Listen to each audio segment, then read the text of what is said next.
working on Godzuki. Today we are doing brakes, which these brakes actually don't look that bad. Let me zoom out a little bit. Let's zoom again. They don't look that bad, but they don't really feel the wheel well, and there's no color in there. So what we're gonna do is change those to some bigger brakes, which I wish I had them out here, but I kind of have them in the house right now because, you know, bachelor, living the bachelor life, so they've been sitting on my counter for a couple weeks. We're changing them to this. So these are straight out of the R35 Skyline or GTR, and they are much bigger. The problem is with how big they are, I don't know if it's actually gonna fit in the wheel well. So, well, not in the wheel well, inside of the rim. So I have 18s, it's recommended for 19s for these. That's what the GTR comes with, the R35 GTR. So we're gonna find out, that's my first test. And then if they do fit, then I've got to do a whole lot of other work that I will document to get this all installed. But big brake kit for the Skyline today. Let's get it done. Pre-warning to anybody doing this install. First off, do this bolt first. It's a little bit bigger. You'll see when you get it, this bolt is bigger than that bolt, just a little bit, just because of this shaft here. Same thread though. Do this bolt first, but do it by hand. And I mean by hand like this. Not with a hand tool, by hand all the way in and like this. What I was doing, and install the dog bone on the caliper first, because I was putting the dog bone on the car and then trying to attach the caliper onto the dog bone on the car. And I stripped the rear one of this out. So the top, like probably 5 threads are stripped out of it. I retapped it, they catch, and then the bottom was all good. So I'm gonna use it and buy a new dog bone for now. But attach the dog bone to the car, to the caliper first, and then attach the caliper to the car. And then hand tighten it all the way. Save yourself some anguish, just do that. And I'm talking about all the way to the bottom, and then use hand tools. Never, this is aluminum, use power tools on aluminum heads, aluminum anything, because you are bound to strip aluminum out if you use any type of power tool. Even the little fast ratchets, nope, don't do that. Just all by hand, because you will strip this out. And if you feel any tension, stop, pull it out, and start over again. Because I felt tension and thought it was just that last little bit and strip the shit out of it. So save yourself from that. I'm also using red Loctite. I've always heard that these last up to like 300 degrees. I think there's a degree limit on these. I don't really think it's going to work for this, but I have a friend who works at another brake company. He said they use red Loctite all the time. I'm going to use red Loctite, even though I'm pretty sure this is going to get too hot for the Loctite. We'll see. Tell me in the comments what y'all think about that Loctite here. There's something better than just regular red Loctite, or should I use something else? And I've already ran into my first problem. Got the wheels off, and as you can see, I've got the caliper all the way off. I wasn't planning on taking it all the way off. I was going to hang it up here somewhere, get it out of the way, put the new caliper on and test fit it. But this bracket, which the hard line on the back of the caliper goes to, is not slotted. It's an actual just circle. So I have to pull it out, which means I have to disconnect it from the soft line. If I could have just slid this down, I could have put it up here and had the caliper still on the car. The problem with this now is, as all this brake fluid drips out, if the new caliper doesn't fit, I've got to re-bleed the whole brake system, which kind of sucks because I don't want to do that. But I guess the reason that OEMs, at least what I think, OEMs use hard lines here is to get the rubber line, this little rubber line, away from the heat of the brakes. So if you get that distance, you're not getting all that heat in it and deteriorating the rubber. But hey, this is the problem with those hard line. I can't just hang these damn calipers.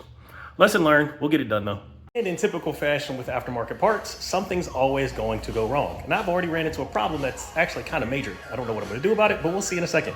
As you can see, I got my handy dandy safety goggles on because I had to use my handy dandy Sawzall to cut through the dust shield, which always happens. You got to cut through the dust shield when you do big brake kits. I think whoever had this before cut the dust shield, because usually there's a hub, like a little notch on it, but there's not. So that actually helps me because I don't have to cut all around. But anyways, I've got this dog bone on here. This dog bone goes to this side, but this caliper, if you look at it, it's wrong. It's supposed to have the bleed ports up. The bleed ports are down.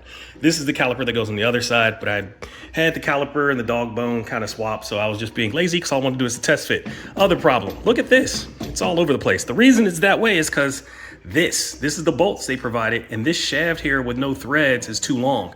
So I can't get that any tighter. So this is, you know, janky and hanging, but all I'm doing is a test fit. Now, the main problem that I'm having right now, this is the bracket they provided to connect the brake hose to. I can't connect this to the hub back there. There's only one bolt place where I can connect this, so I got to figure out what I'm gonna do about that. That's kind of a major problem. I have to figure that out. It goes back there like this, connected to something. Well, actually, it's on the opposite side, but either way, you get my point. I can't connect this to anything, so got to figure that out. But the main reason I'm doing this video right now is to do this test fit. So let's see if I can get this camera set up to a decent spot. Y'all can see the wheel well. I think that'll be good. Let's get the wheel. Let's see if this fits. shit everywhere. Hopefully I don't trip and fall or anything or break something. And I also don't want to chip this paint or powder coating or whatever's on the caliper. But, okay. I think we're all right. I mean, I guess I should let y'all see this now. So, it's in there. It's gonna be very tight. Right now it is rubbing, but I think when this is flush, like actually all the way on there, it'd be something like that, where that'll be flush and then I'll have that gap there. But I think overall, I think we're good on the test fit, so I can probably continue to move forward on this. And look how good that looks. That's actually kind of sexy. So I'm happy with this test fit. We'll get this all together and get some new hardware for the front. I've got to get hardware for the rear, so I got to figure that out before the hardware store closes. So more progress to be done, but I'm happy that it at least fits. Let's see if I can get the rest of this knocked out. All right, something you always have to do when you do a big brake kit. Now that I know they fit, I can get to cutting. So everybody knows, if you've done a big brake kit before, the dust shields on the back of the old rotors will be too small. So you can see I've already cut this one, cut off that section, and cut off this section here, and the rotor now fits. Did that test fit and everything looks pretty good. The rear, same thing. So you'll see the dog bone does not even fit because it hits the dust shield. So I've got to cut the dust shield. I'm probably going to cut it like that, and then the same thing like this. So yeah, you'll have to cut yours however you get it to fit. You could also cut it all the way off if you want, save some weight, get some more air in there. I'm just gonna cut it to make it fit and call it a day. So we'll see how this goes. I'm about to get to cutting. Okay, we've got some progress. We've got everything mounted up. I've tried to level this as much as I can. There is some adjustment in the dog bone and also in the knuckle to try to get it as level as I can, and I pushed it in as far as I could. I need to get the pad on there and make sure the pad is level here. So that's actually, well, I guess I could do that right now because the pads just slide right in. There's actually a lot of meat left in here. I've seen different pads be thicker, so these aren't exactly the thickest. And actually it looks like I should probably bring this up some, maybe. Oh, nope. I gotta see where that hole goes in. Well, I will line this up later because I gotta get this so it touches the top of the, what's it called? You don't want it too low, and you definitely don't want it off like that. That is horrible. You need to be lower, but you want it to be kind of flush as it can be to the top of the caliper. But the other thing, as I said, I cleaned up the hub, which I already did the video of that. I wanted to show y'all this. This is the bracket that I was missing. So this bracket actually helps this hard line go into here. As I said earlier, this hard line can help get the rubber line away from some of the heat that comes straight from the caliper. So that gives some time for that coolant, the brake fluid to cool before it goes into the soft line. But also I talked to the engineer from Crank, and he mentioned that these calipers, if you've ever seen the back of the calipers, there's sometimes a little knot here or a little notch for the banjo bolt, the hard or the soft line to go in so it won't rotate. This doesn't have that, so these calipers don't have that notch. So they did this because what they were seeing on the track is that the banjo bolt was loosening and they would have to tighten it after a couple of track days. So they did this to pull that away from here. So there's no rotation, no movement here with the lines as the wheel turns. So all the rotations here, which they said is better and won't have any rotation. So we'll see if that works. I'm going to put a paint marker on everything that I tightened down, but coming along. I've just got to get these brake pads in here, and then this side will kind of be done other than routing the lines. All right, I'll zoom out a little bit. It is all in there. So there is a little bit of a gap up here, but I think I read somewhere that that's perfectly fine. I mean, the gap down here is pretty round or even all the way around. So I think I'm good there. And then left to right, like as far as centered here, I try to do the best I could there with the movement this way. Sadly, the dog bone doesn't have a whole lot of adjustment that way, so it wasn't a whole lot I could do this way, but there was a decent amount this way to try to get this gap okay. I could have made it super flush down here. As you can see, as it gets further down, it gets more flush, and then up here it's a little bit less, but I could not pull the top out. I could only pull the bottom out to get that as flush as I could. But overall, everything's in there, and as you can see, I use grease here, and all the little sliding points. There's grease on the bottom part of this that slides across the brake pad, and then there's grease inside of these to give the pad so the pad can move freely. And then I also use, I don't know if y'all could see it, there's some red stuff in there. So I use this. It's supposedly supposed to help it quiet. We'll see. I use it on all my brake kit installs. And then also this is the brake caliper grease I used, and this is the disc quiet stuff I used. So hopefully that all goes well. I tightened everything to 50 foot-pounds, including these big ass bolts back here. Crank said 65 to 70 Newton meters. So, or I think it was 55 to 70 Newton meters. So I just went up a little bit from that to 50 foot-pounds. So that's what everything's torqued to here. What I'm going to do now is mark all this with red to make sure none of this moves. I mean, if it does move, I'll definitely feel it in the brake pad or the brakes because it's going to clack around and you'll hear it. But don't want this to move at all, so I'll be able to check it every time I get the car in there. Just put nice little paint marker mark down and you'll know if it rotated. But overall, it's all on. I'm going to put the wheel on now and just see what it looks like with everything. Okay, this stuff is probably overkill, but it's some CRC grease and quiet stuff. You can get it in any AutoZone or the brake section. The quiet stuff is supposed to go on the back where the pistons touch. I guess it holds it there or something. I don't know what it does, but I never have any brake noise, so I guess it's doing something. And then this is just so everything slides. You just put it on the end of your pads. I also put it on the slide, that little bronze thing where the pad is going to touch, and then also across the pins where they touch that bronze thing, just to let anything that's going to shift or move smoothly. I've changed my shirt because I'm at it for a second day. I was having some issues with parts stripping out. The bolts were stripping. It was aggravating me yesterday, so I just stopped and came back at it. But this is what it looks like. Let me zoom out with it in there. So it totally feels the wheel, the inner barrel or inner rim, whatever you want to call it. There's a little gap there, but this is perfect. Like, oh, it is so tight. Look how tight that is. That is like barely any light coming through there, which is what I wanted. I wanted this to be as snug and tight as I could get it to feel the wheel well. But look at that. That is sexy. You know, it looks really good. I actually like this contrast, the orangish, whatever color, to the blue, which is the accent color I'm gonna do for the rest of the car. So have a little bit of red and a lot of bit of orange all over the place to help bring this all together. But I am loving this. It looks really good. So got to put the brake lines on this side and drop it. But other than that, this side is done.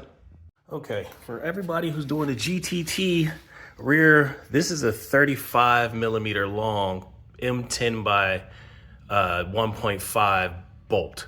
So, you know, 35 millimeters is kind of perfect. It just barely sticks out, unlike what it was with theirs. I think it was 50 millimeters would be sticking out pretty damn far, another about a ½ inch sticking out. So we don't want that. But it's on here, it's not tight. I gotta take it back off, of course, to get the rotor back on. But as I think I showed y'all, sadly, this is not gonna work. So I was trying to do the longer threads, the longer studs in the back. It's not gonna work. I'd have to take the whole hub off to do that. So I'm gonna have to clean this with the studs on here, which is not bad. These actually look pretty good. So it really doesn't even need clean, but I'm gonna hit this with the brush before I put the rotor on. So I gotta take this back off to get the rotor back on. But first I've gotta put this back on, and then I've gotta put the, kind of took my brakes apart and I lost a damn spring. I think there's a spring supposed to be on this side too. And I don't know where that spring went. So yeah, get this back together and then put the rear together and be kind of moving along. The rear is kind of easy, just a brake line to here. And I've got the adapter on here. This goes into there. And this little adapter thing faces up. I'll show y'all when I'm doing the build on the other one. But it's a simple install on the back, unlike the front brake lines. Something you want to be sure of is this hub here for the disc brakes or the drum brakes might be a little bit wider than the factory or a little bit shorter than the factory. Never know. But there's an adjustment pin down here. Go down for loose and go up for tighter, and adjust that accordingly so when the e-brake is activated, it works. So I've done mine and it's actually nicely on. The e-brake's on right now. I'm not going to spin it, but I can't spin it by hand. And then, you know, that's just a basic test. But once I get this fully on the ground, I'll test that e-brake and see if it actually works with the car on a hill and make sure it's adjusted right. And if not, when you put your rotor on, you got a little adjustment hole. Get that to the bottom, go up for tighter, down for lower, and just adjust accordingly. So make sure you get that right. And then when you're putting your caliper on, put a little bolt, put some of the lugs on the rotor to hold it on flush to make sure your caliper goes on right.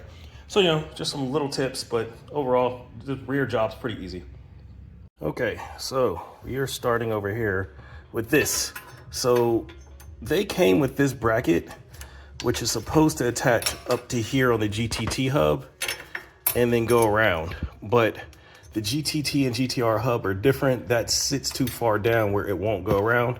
So I tried my best to figure it out. I tried to attach it to here and thought I had it for a little bit, but I don't think with it even there It goes further enough around to where they want it. They want it over, I know this camera angle's horrible, but they want it over here behind this line to attach up there.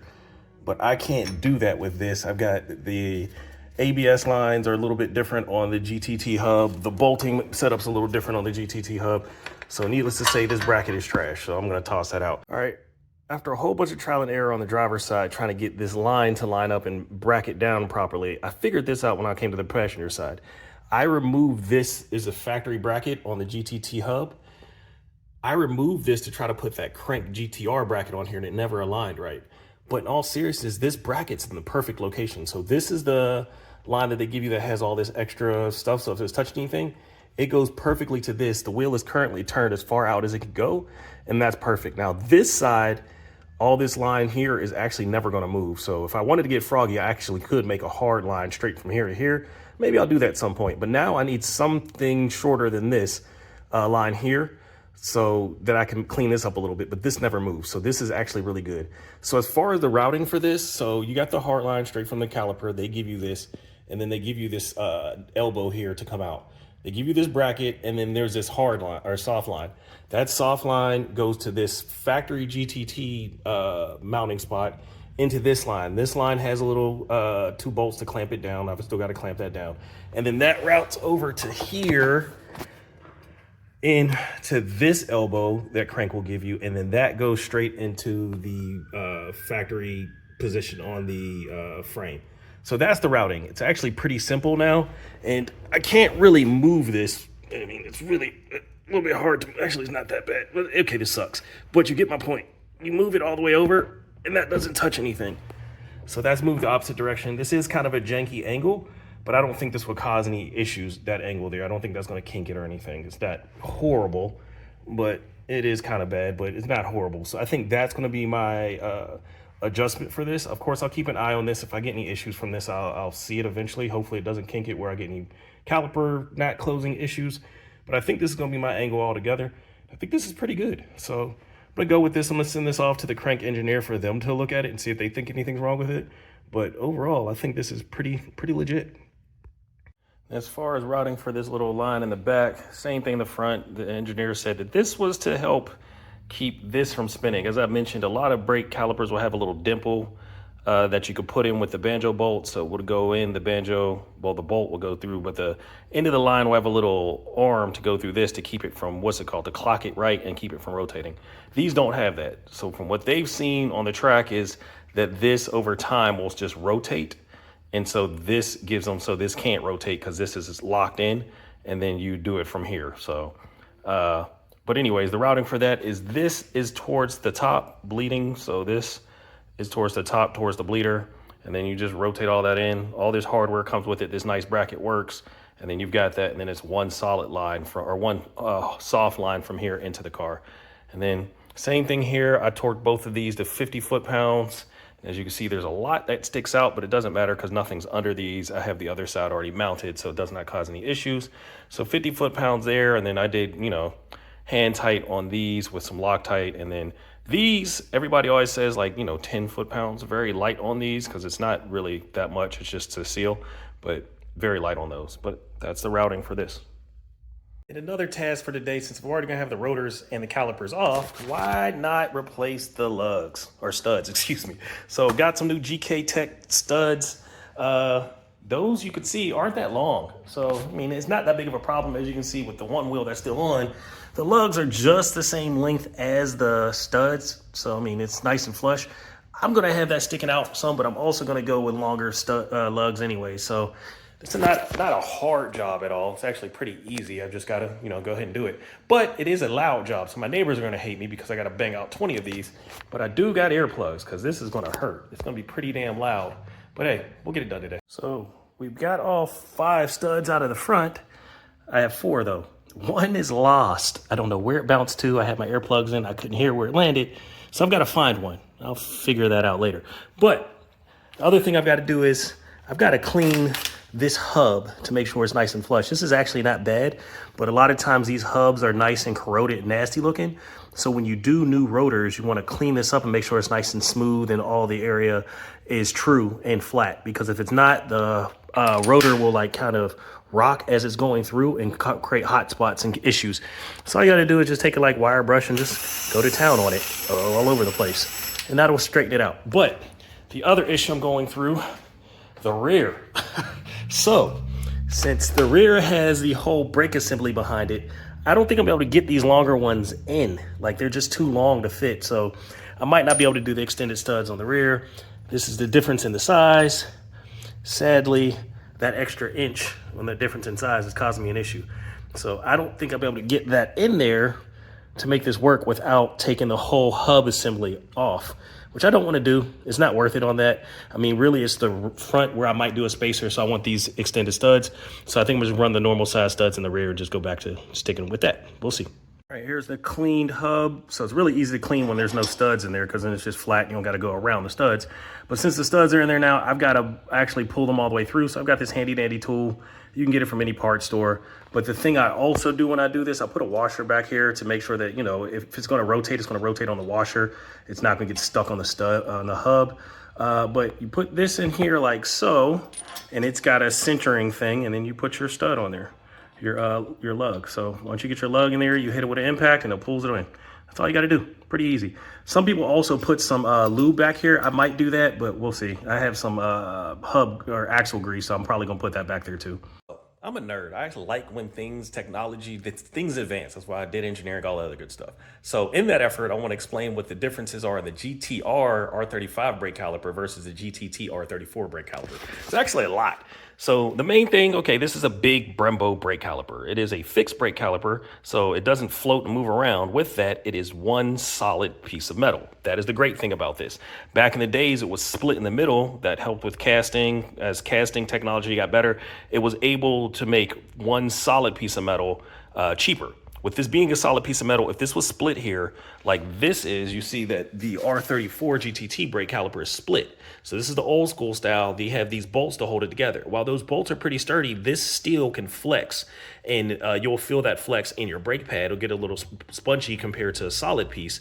So that is one huge manufacturing benefit to these calipers. So on top of that, these have, as you can see inside of there, there's little holes. Let me get the light on it. Little holes in each of those brake pistons. So those holes will help the heat from the brake pad from going through the piston into the heating up the brake fluid. So you have those holes to let air get in there and let that heat get out. These do not.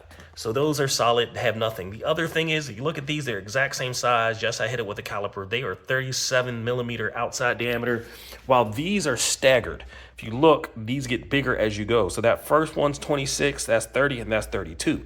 So what that helps with, and I take the light away so I can pull my hand back, that helps with the pad getting less pressure here and more pressure as you go through to help with the pad to come in evenly. It used to be when this was one size, the front would get a lot of pressure and the back would get that same pressure. But since the front was where all the bite was, the front would get kind of, I guess if you think of it, the pad going this way, it would kind of eat up the front more than the back. And then it would slowly taper and the back would have more meat. And you're replacing your pads before you need to, and it's less efficient overall. Another cool thing about this, let me get these big old pins.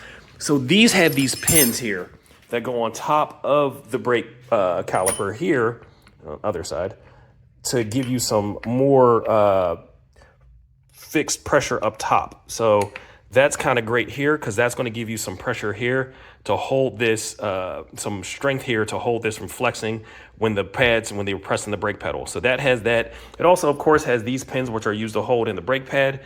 This only has those pins. So that doesn't give you anything that you can go into there to hold this together either. So it's just those 4 bolts. So those are some of the better things. Another great thing about this is a brake kit. It's great. I've done other big brake kits. They always come with these dog bones. These 2 bolts here are used to connect the car to the hub. So those are what those bolts are for. This has these 2 bolts which connect the dog bone to the caliper, which is normal. But on top of that, it has a 3rd bolt here. So that will give you some flexion so it doesn't tilt this way when you're hitting the brakes. So these 2 bolts here are going to keep you from going that way when you hit the brakes. So that's great. These 2 bolts here do the same thing. They're only giving you protection that way. But this 3rd bolt is giving you some strength and structural rigidity, or however you want to call it, that way. So it won't tilt laterally. So that's giving you more structural rigidity, and the brake caliper attachment altogether. So those are some of the benefits I see in this brake caliper. If you see any more, let me know in the comments. Now, as far as the technical advances for the rear, same thing. It is one solid casting for the rear caliper. Sadly though, let me get the light. These do not have the nice little vents in them for the pistons. So the pistons are solid. So no vents to get rid of heat, but the rear doesn't get that much heat anyway. So it's not that big of a deal. The rear brakes are not used as hard as the front brakes, because when you brake, front end dives, a lot of your brake pressure goes to the front. Of course, you want your rear brakes to, of course, do something, but they're not as used as the rear. And then each of these are about 25, 26 outside diameter. They're both the same size. So another thing, it doesn't have that nice staggered pistons of the front. But this is a 4-piston rear, and the old piston, the old calipers were a 1 or 2 piston. They are a split. I still have them on the car. I haven't taken it off yet. So I'll figure out what the diameter of that old GTT caliper is, but 26-ish, 27-ish bore for both of these. And then I'll figure out what the rear is, and it's also 2 piston, so, you know, not that great. But these are huge. The caliper, or the rotor itself, is about the same size as the front, so it should feel the wheel just as well as the front. All right, I'm going to document everything that came in the box and some stuff that did not come in the box, so make sure you have all this in your box before you start your install, or you'll be stuck. But Crank is super responsive. They overnighted me all the parts, so it's okay. You'll get everything. Just make sure everything's in the box. Hopefully you don't have any issues like I did. But all right, these are the rotors next to each other. You know, these are the factory. Those are the aftermarket. I went with a little soupy, squirrely, curl, whatever the hell slot, but it looks cool. But yeah, of course, you're going to have rotors. Got to have those. This is going to be a bracket that goes on the top of the caliper to attach this to that, and then that's going to go to the first soft line. So make sure you have this. This bracket is something that I was missing. So you'll have 2 of those brackets. It goes on both sides. Then you're going to have these. So this is the factory one that they sent. It's a little bit too long for the GTT. I don't know if this is going to work for a GTR, but for a GTT, this section right here is too long. So that kept it so I couldn't thread it all the way in, as I showed in the video. So I bought these. They're 40 millimeter. They look like they're still too long. So if you can get a 35 millimeter M12 by 1.5 bolt, you'll be good. And of course, some washers for those, and get these at your hardware store. It's like 20 bucks. Just get all 4. And I got the 4 for the rear. It's probably 10 for the front, 10 for the rear. But yeah, I couldn't use these for a GTT. Maybe they'll work for a GTR.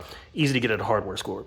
You'll get these brake lines, which I'm actually excited about these brake lines. I've seen a couple other kits that came in on other people that are doing the installs for the R35s, and it was one solid line.